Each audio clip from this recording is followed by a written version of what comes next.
आम्बो यो बाटो त म त खतरा ठाउँमा आइपुगेँ त हौ। फेरि एकछिन त यहाँ बस्नै पर्यो नि। त्रिशुल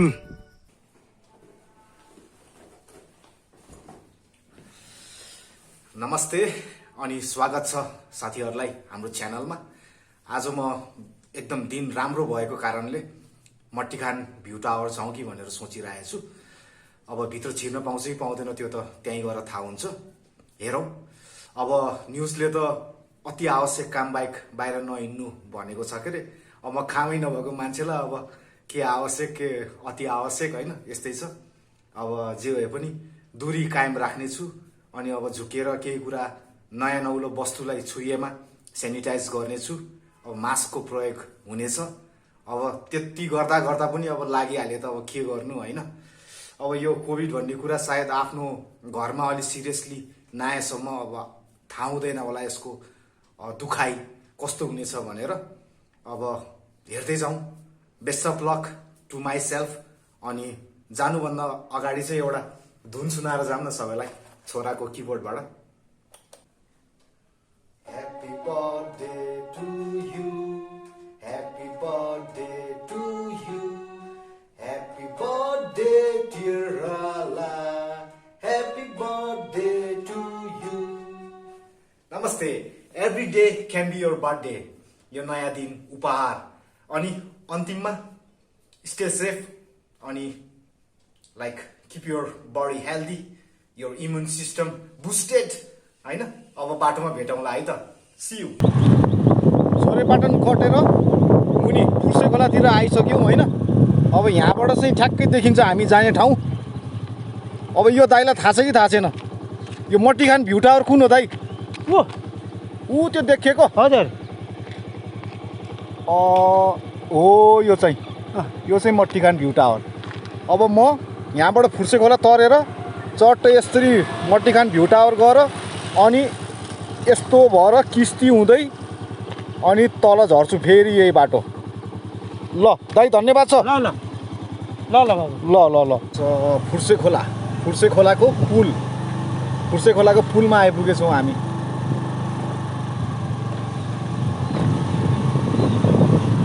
खोला त सानै रहेछ। अब चट्टै अघि भने जस्तै फुर्से खोलाको टक्क पुल तरेर हिँड्यो हो। अब चाहिँ यहाँबाट उकालो लाग्ने हो।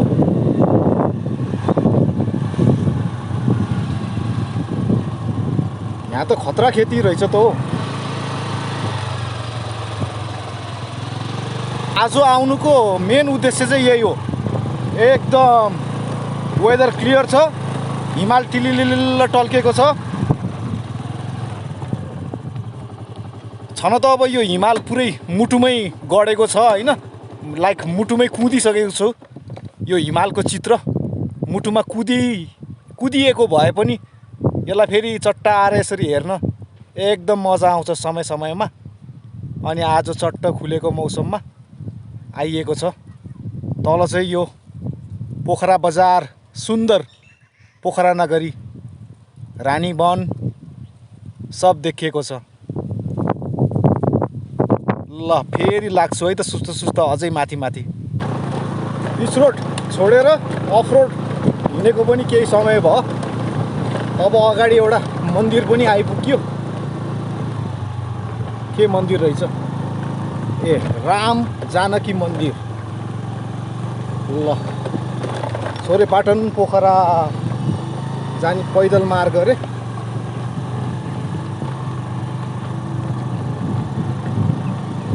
सानो गाउँहरू पनि गाउँहरूलाई छोड्दै अझै माथि हिँडेको छ भनौँ न।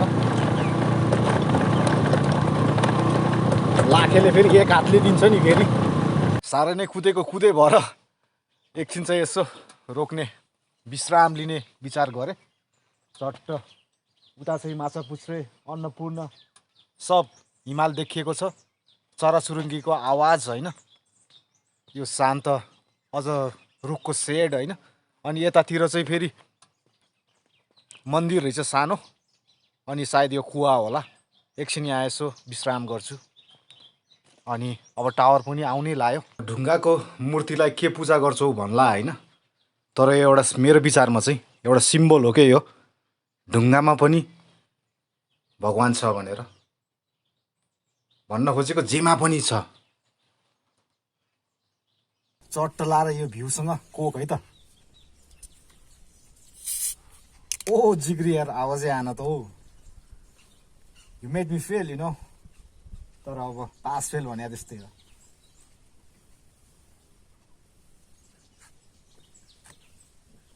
Whether you pass, whether you fail, you live your life, you know। हामीले स्तुपा चाहिँ वहाँ देख्नुभयो नि, स्तुपा वहाँ छ है त स्तुपा।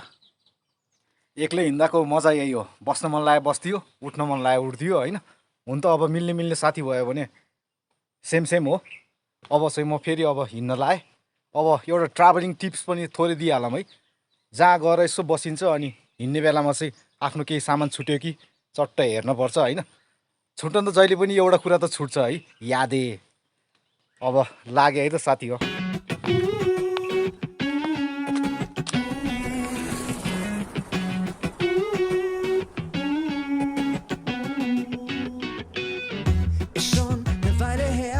Wie lange haben wir uns nicht gesehen?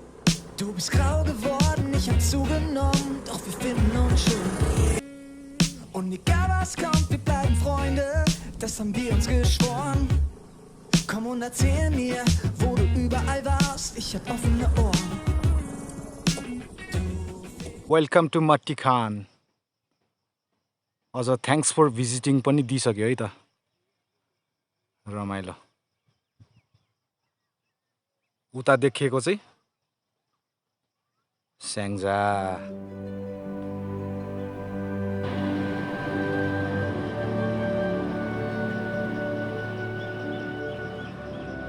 चट्ट हिमालहरूसँग मन्दिर, अनि मन्दिरबाट टाक्क हल्का यता गएपछि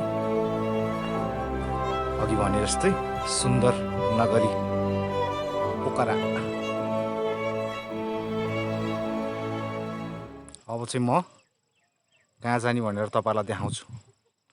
ए यो माथिको टावर। स्कुटर यहाँ रोकेर अब थोरै पैदल हिँड्न पर्ने जस्तो छ। माथिसम्म स्टेप्सहरू रहेछ। अब यसो हिँडौँ है त। ल यहाँ पर्यटक बोलाउने अभियान पनि रहेछ। लालीगुराँस फुलाऊ, पर्यटक बोलाऊ। अब भित्र छिर्न पाउने नपाउने चाहिँ त्यहीँ गएर थाहा हुन्छ है के छ। अब हिँड्न त राम्रै हो नि फेरि शरीरलाई होइन। Walking is good. ल पोखरा खत्रै हो। अनि आएको बाटो चाहिँ यहाँ सब देखिएछ नि, स्न्याक वे, नागबेली। ल अब चाहिँ पुग्नै लाग्यो है। दूरबीन पनि रहेछ, पुरा दूरबीनबाट हेरिदिने हो क्या। तर सिसा फुटेको रहेछ। के भन्छ यसलाई, भग्नावशेष स्थितिमा यो टावर।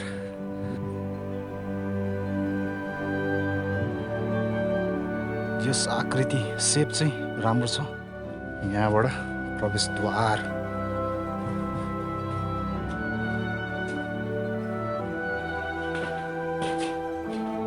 भर्याङबाट माथि टावर भनेकै अब माथि त भने। अझै हिँड्दैछु। अब चाहिँ पुग्ने लाएँ। ट्याक्क ढोका खोलेर बाहिर निस्किए। भ्यू चाहिँ एकदम राम्रो।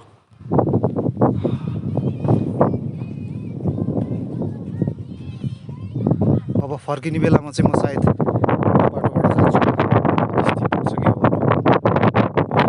गुगल म्यापमा हेर्दाखेरि त्यस्तै थियो। अनि यता चाहिँ अझै केही कन्स्ट्रक्सन चलिरहेको जस्तो छ। अब राम्रो लागिरहेको छ। अब यो टावरमा फेरि अझै माथि जान मिल्दो रहेछ।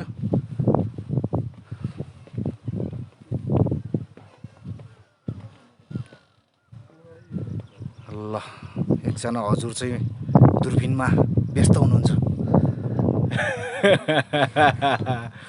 के देखिराख्नु भएको छ त नि भनिदिनु नि त। हजुर के देखिराख्नु भएको छ भनिदिनु न हेर्दै। पोखरा एयरपोर्ट अँ लेक साइड हजुर फेवाताल ए फेवाताल पनि देखिन्छ।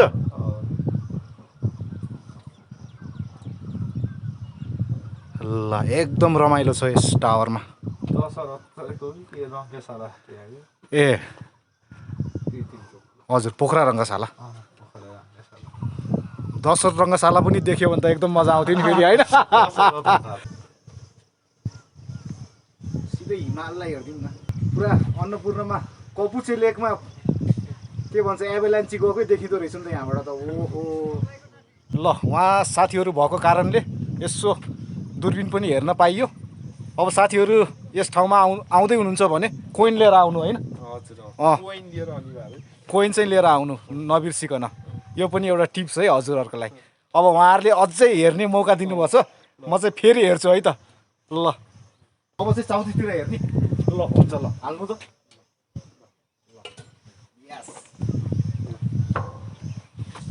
चस्मा खोलेर ओहो इन्टरनेसनल एयरपोर्ट होइन गजब देखिँदो रहेछ। रनवे चाइनिजहरू काम गर्दैछन्, नेपाली घुम्दैछन् के अरे चाइनिज काम गर्दैछन्।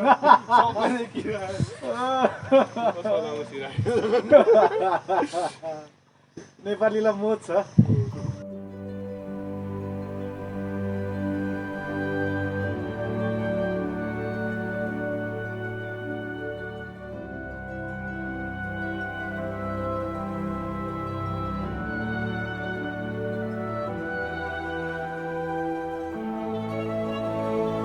पोखरातिरको भ्यू त हेरिहाल्नु भयो।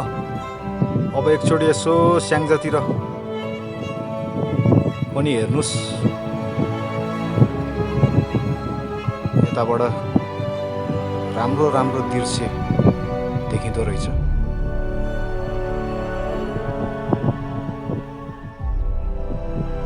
दिन पनि एकदम राम्रो परेको छ आज। ल अब चाहिँ टावरबाट चट्ट लाएर लाग्नुपर्छ है साथी हो। फेरि ब्याक टु होम है। मैले अघि भने जस्तै अब म सायद किस्तीको बाटो हुँदै जान्छु होला। हिँड्दैछु साथी हो तल तल। अब त्यहाँ यसो बाटो सोधेँ। अब ठ्याक्क बच्चाको कथाको याद आयो क्या। बच्चामा एउटा कथा पढेको थिएँ, लामो बाटो जान्छौ भने अब सजिलो छ, छोटो बाटो जान्छौ भने वनको बाटो छ, कुन बाटो रोज्छौ भने जस्तै मैले चाहिँ छोटो बाटो रोजेँ, वनको बाटो भनौँ न। अनि वनको बाटो हिँड्दैछु। अब एकैछिनमा किस्ती पुग्छु होला। अनि त्यो बाटो हुँदै फेरि छोरेपाटनतिर झर्ने है त। ओ यो बाटो त म त खतरा ठाउँमा आइपुगेँ नि त हो। अब एकछिन त यहाँ पनि बस्नै पर्यो।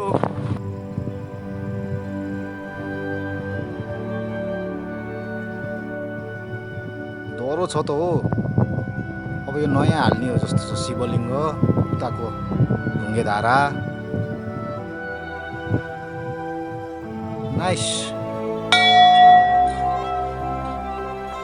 यो चाहिँ जानकारी हो कि म आइपुगेँ भनेर। घन्टी त्रिशुल उही त खतरा डम्बरू। यस्तो खतरा ठाउँमा आइपुग्यो यार, खुसी लाग्यो क्या। अब अनि एकछिन अब यहाँ शान्तमा बस्नु पऱ्यो नि। यहाँ पनि शान्तै छ। त्यो शान्तमा बिलाइदिनु पऱ्यो एकछिन, मेल्ट हुनु। ल हिँड्दा हिँड्दै म त यस्तो रमणीय ठाउँमा आइपुगेँ। सायद अब म दोपहरे आउनै लाग्यो होला। अब यहाँबाट सिधै गयो भने शिवालयतिर जान्छु। म चाहिँ यताबाट तल जान्छु साथी हो। अघि ठ्याक्कै 1 राउन्ड भयो भनौँ न। अघि म यताको बाटो गएको थिएँ यो बाटो। अहिले म फेरि 1 राउन्ड हानेर किस्तीतिरबाट अनि फेरि यही फुर्से खोलाको पुलमा आइपुगेको छु भनौँ न। भने चाहिँ ठ्याक्कै 1 राउन्ड भयो। अहिले घडीले सायद 3 3:30 3:30 जति देखाएको छ। एक फन्को मारेर आए।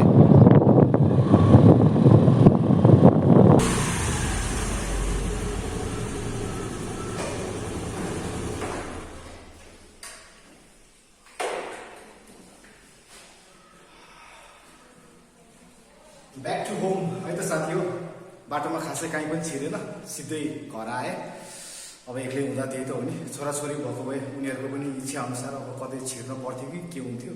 अब एक्लै त स्वाट्टै आइदिएँ, त्यही भएर खिचेन। अब अहिलेसम्म हेरिराख्नु भएको छ भने प्लिज लाइक हानिदिनु, अनि नयाँ हुनुहुन्छ भने सब्सक्राइब गरिदिनु। अब आजको लागि यति है त, फेरि भेटौँला। नमस्ते एन्ड स्टे सेफ।